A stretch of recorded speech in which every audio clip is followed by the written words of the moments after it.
well, but then again, regardless, this will be automatically saved for our archival purposes. Joel, Yes, are you getting to finally experience VR? if that's what you call it. Yeah, I am. Oh, this thing, it's very strange. What is it that you're seeing? I don't know.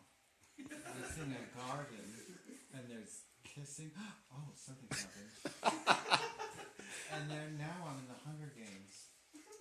You're in the Hunger I Games? think so. I'm seeing. Oh my god! But they're like kind of staying still. Oh, then you may need to press play. No, but they're moving.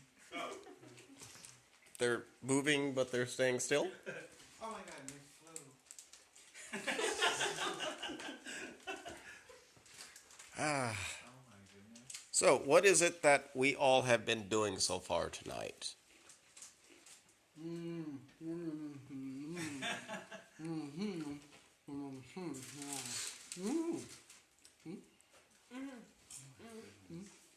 Makes perfect sense to me. Actually, while we're doing this, why doesn't everyone introduce who they are? Don't start with that. We have to know that. I'm Tony Williams, and I'm just here to eat. No, you're not. That sounds legit. I'll play Othello. I'll come back to you once you swallow. No. Well, let's start with you then. How do I make it stop? Cafe. oh, you take it off. Visual effects, motion graphics, and Oh my god. Die Friday. Isn't that crazy? Yeah. Who do we have over here? I really have to sit down. Yeah, you have to. Who, me? Oh, hey, hi, how's it going? I'm Turner and I helped create the deck. Amazing for video games. Cornell, and I'm working in the lighting department. I'm sorry, can I take that back? Can I create the deaf department? I'm the deaf department. Yeah. And who do we have here working away on our high-tech cameras? My name is Neil, and I am the VR workflow supervisor and VR cinematographer, responsible for getting it all in the 6 cans. Sorry. That's all. Have y'all eaten yet? Who are you pointing at? Either whoever speaks first. Who's going first? Ladies Tired. first, ladies first. Hello. I'm Erin Fleming, producer and Desdemona. I've already said this before. I can't believe you didn't understand me. Tony Williams, Othello, co-producer, regular food eater. Chad Cook-Higo, director. Hello. I'm Joel Scherer, and I'm the makeup and hair. So one of the so we've been making a few posts about going live tonight, filming. What is it that we're filming? As part of what? Of what? Shakespeare in the Sphere. Virtual reality. Virtual reality Shakespeare. So one of the questions that we were given today during the Ask Your Questions and Get Them Answered was, why do we want to do Shakespeare in VR? Who wants to try and speak to that?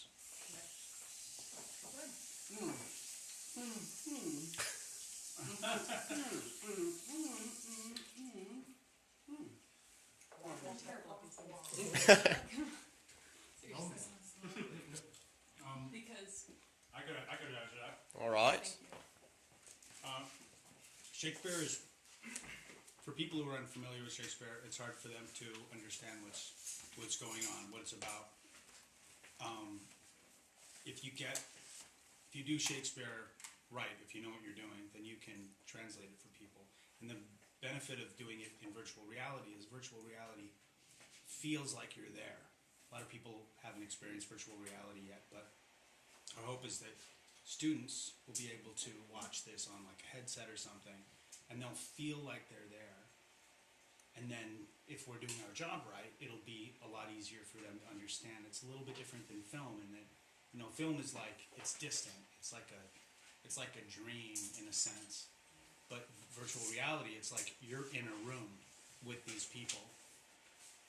And I just think it's going to be a lot easier for people to kind of understand what's going on in this sort of venue. Another question that we had received was why the name Shakespeare in the Sphere? Because you're viewing Shakespeare in a 360-degree environment. 360 degrees. Because you're a sphere. inside the world. You're inside that world. Inside the 360 sphere. I just want to be inside Shakespeare. Excuse me. He said that. I meant it. So fight choreographer or death scene magician, death department. Yes. Were there any particular difficulties trying to choreograph a fight and the death scene in VR rather than just normal film? Anytime you do something of this nature for film or stage, there are always hurdles that you have to overcome to try and make something. You're basically making fake violence look authentic. The interesting thing though is this approach was unique and actually kind of cool because it's almost like with what the director was saying, you have to think like you're there. So it's almost like, okay, imagine yourself actually as a fly on the wall in a room where something very terrible is happening, and now run with it. So your typical hurdles are still there. How do we mask this? How do we move this? Where does it, how do we make it look authentic? But actually, in a sense, this was kind of cool. Like, I was like, dope. Oh my God, they showed me the VR headset, and I was like, oh my God, he could throw her over there and then beat her over there, and, so, it almost gives you more options if you're open-minded enough to look at it like that. Cool. So speaking of trying to shift around and using the new aspects of this, is there anyone who's part of this crew who might want to, say hi.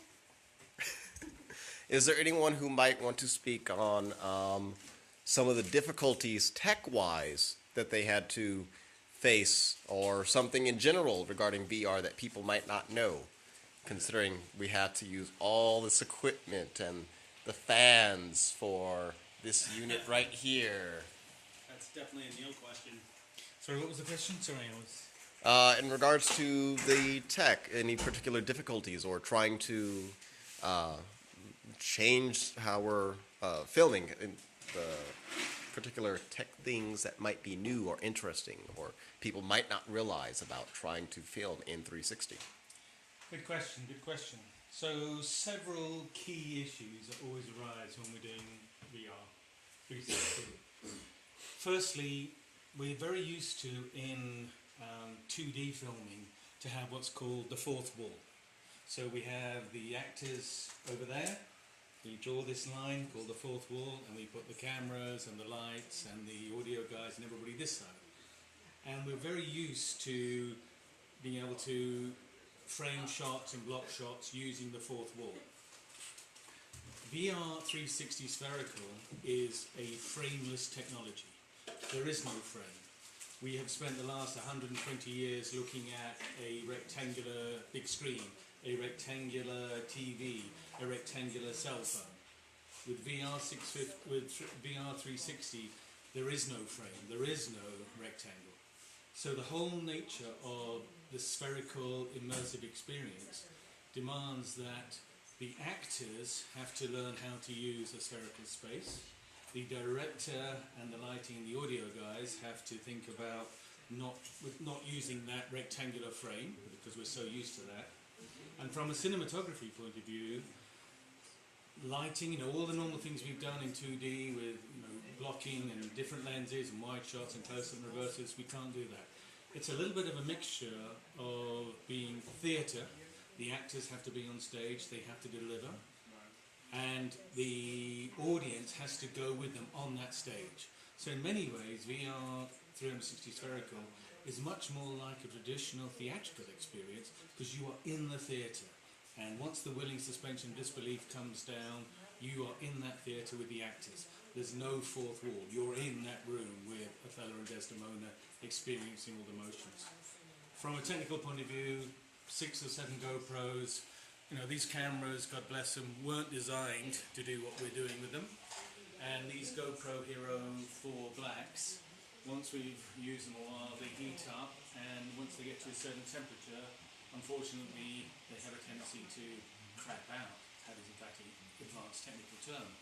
So VR crapping out cameras is something we've all had to learn. Hence, the fans and the cooling. Because this scene that we're doing in Othello, it runs 9 or 10 minutes. That's, you know, normally we try and keep it down to 3 or 4 minutes, but because we're letting the actors go with the whole scene, we're running each take 9 or 10 minutes. Those GoPros, you can fry eggs on them at the end of each scene, right? So in each scene we have 2 rigs, we bring them in here, we cool them down as best we can, we put the other rig on there. So yeah, you know, this is an emerging technology. We've only been doing this kind of VR 360 spherical for about the last year, and it's come on leaps and bounds. And this time next year there'll be a whole new raft of cameras and microphones and lighting. But at the moment we're trying to use the best of 2D camera technology and 2D audio to make a convincing and embracing 360 spherical world. But at the end of the day, let me just say one last thing. It ain't about the tech. What matters most in this are what those 2 young people over there are doing. Desdemona and Othello. It's still about the story, and it's still about the acting. The technology, even in VR, is only here for one reason. It's to serve the art. And those actors, it's in front of the camera or around the camera, that's still what matters. The technology is relatively straightforward. Cross your fingers, touch your toes. Cool. So, how about is there someone who would like to escort us onto the set? Come with me. Insert dramatic music here.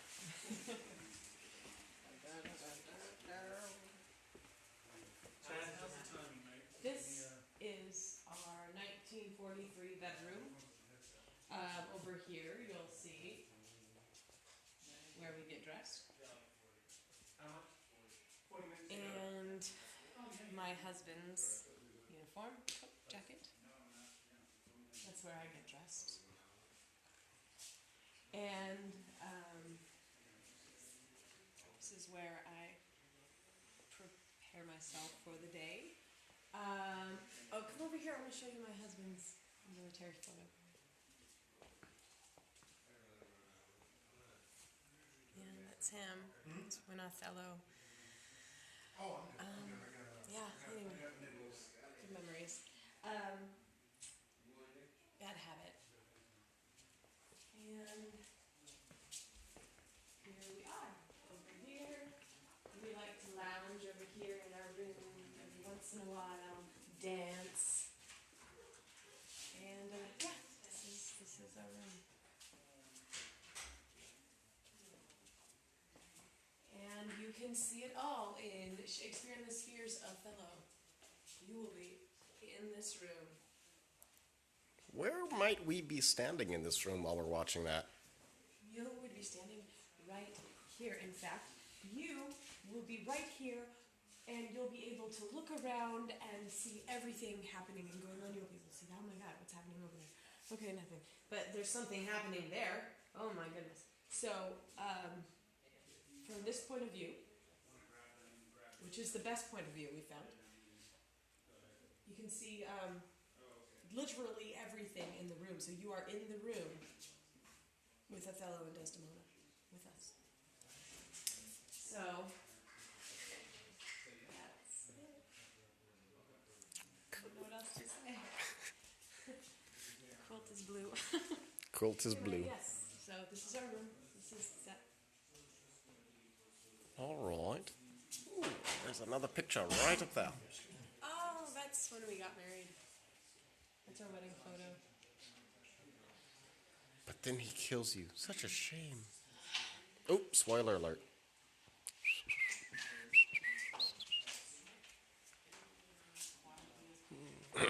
All right, so we are wrapping up our little dinner break. You may be seeing this online, or you may in one of our accounts.